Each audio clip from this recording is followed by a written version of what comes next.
Number 27. The following frequency distribution presents the batting average of Major League Baseball players who had 300 or more plate appearances during a recent season. So part A, how many classes are there? The classes mean the light right here. So you can understand this is like a group. So the class is like a group. So we have 9 of them. You can label this is like 1, 2, 3, 4, 5, and so on. So there are 9 of them. That is the classes. What is the class width? The class width is this is the lower class and this is the lower class, the next one. So the class width is the distance from one to the other. So to find from 0.180 to 0.200, we just do the subtraction. So 0.200 minus 0.180. So we got the answer is 0.02. 0.02. And it's the same thing that from 0.200 to 0.220, the class width is 0.02. That means we just go ahead and add 0.02 to get to the next one. For example, if you want to do the next one from 0.340, you just go ahead and add 0.02, and that number is called the class width. You can look at the upper class limit, so you can do the subtraction, and you also got 0.02 also. So that means that you can either look at the lower class, which is those numbers, or the upper class, and find the difference between one to the next one.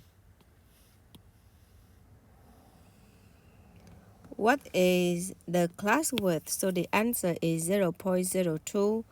What are the class limits? So class limits, we have two kinds, lower and upper. So the left hand side, all of them are the lower class limit. And the right hand side, this is for upper class limit. Construct a frequency histogram. To construct a frequency histogram, this is the graph and this is bar graph, but without gap. So we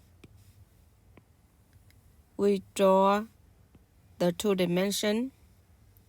For this part, we will label is the batting average, and for this part is the frequency. So for the X part, we will use the classes, and for the Y part, the vertical part, we use the frequency number.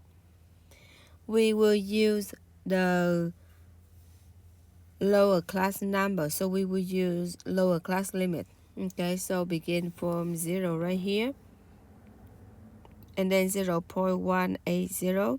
You know that they are 0.02 apart, and that equally, right? So 0.200, 0.220, and so on. So you just keep going all the way to 0.340, which is the last number right here.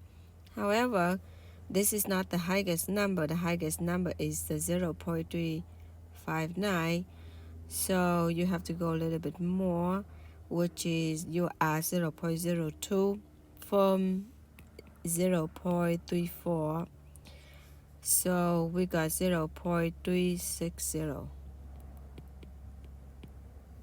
And now the frequency will be the height of the box. You look at the frequency, the highest number is 59, so you can go by 10, right? So this is like 10, 20, 30, 40, 50, and so on. And then from the first class, 0.08 to 0.199, that will be the width of the rectangle. And the height of the rectangle will be 4 because the frequency is 4. So like this. A little bit too high, right? Okay. Now the next one is 14. And then the class number 3, which is this one, is 41. The height is 41. And you keep doing the same like this, okay? Just look at those numbers and make the height. Construct a relative frequency distribution. The relative frequency distribution is a table. To find the relative, you recall from section 2.1, we need first have to add those numbers. We need to total this number, right? So 4 add 14, add 41, add 59, add 58, 51, 29, 10, and 1.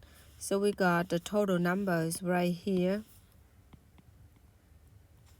And then to find the relative,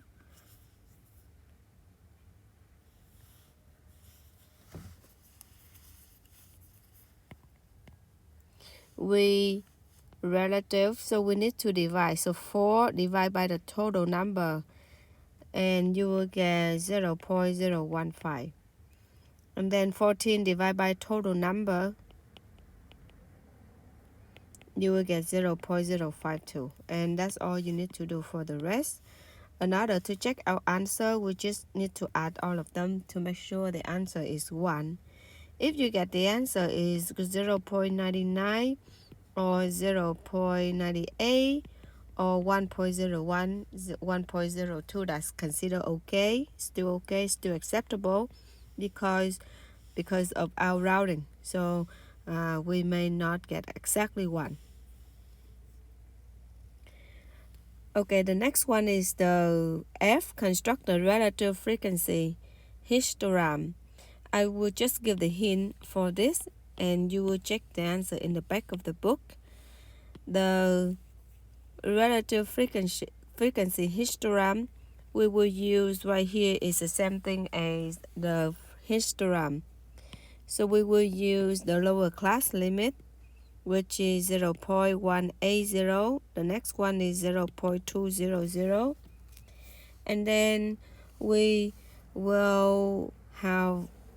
need to find the percentage. We already did that. So which is 0.015 from part E, right? So that is 1.5%.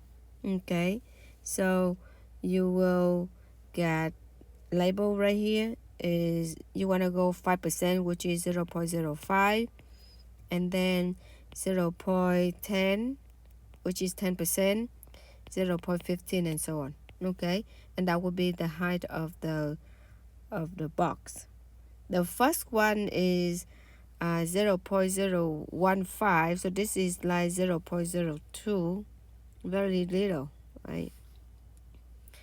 And the next one is we calculate 0.052, so it's like this, right? More than 0.05 a little bit. In part G, what percentage of the players had batting average of 0.300 or more? So in order to answer this problem G and H, we need to add the numbers. So first of all, let's look at 0.3 or more. So this is 0.3 and more. There are more, right? So we have 29, 10, and 1. So they're asking us what percent. So what do? Is you're gonna add all of these together. So 29 add 10 add 1 is equal 40, and we need to calculate the total number. So 40 out of the total, and you multiply by 100 to find the percent, you will get 15%. Or you look at the frequency table, which is 0.109, 0.037, and 0.004, then you add these up. You will get the answer is 0.15, which is 15% also. Okay. In part H, what percent of the players have batting average less than 0.220? So what are they?